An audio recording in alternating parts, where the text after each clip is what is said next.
মাঠে বারবার তুলনা হয় বিরাট কোহলি ও বাবার আজমকে নিয়ে। পারফরমেন্সের পাশাপাশি এবার আলোচনায় তাদের সম্পত্তি। 17 বছরের আন্তর্জাতিক কেরিয়ারে কোহলি হয়ে উঠেছেন কেবল মাঠের তারকা নয়, বিজ্ঞাপন ও ব্র্যান্ড দুনিয়ারও মুখ।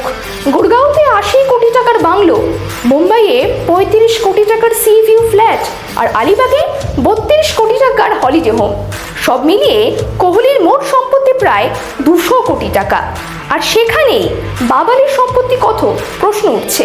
অন্যদিকে বাবরের আজম পাকিস্তানের সবচেয়ে ধনী ক্রিকেটার হলেও সম্পত্তি অনেকটাই কম, প্রায় 168 কোটি টাকা। লাহোরের বিলাসবহুল বাংলো ও আজম ফার্ম হাউস নিয়ে বাবরও পিছিয়ে নেই। তবে কোহলির লাইফস্টাইলের সঙ্গে তুলনায় কিছুটা হলেও ফারাক স্পষ্ট। তাই ব্যাটে হোক বা ব্যাংক ব্যালেন্সে কিং উপাধি এখনো কোহলির হাতেই। বাবরকে ছুতে গেলে মাঠে যেমন রান দরকার, তেমনই দরকার আরও কয়েকটা কোটি টাকাও। আর এরকমই স্পোর্টসের আপডেট পাওয়ার জন্য সাবস্ক্রাইব করুন জি স্পোর্টস।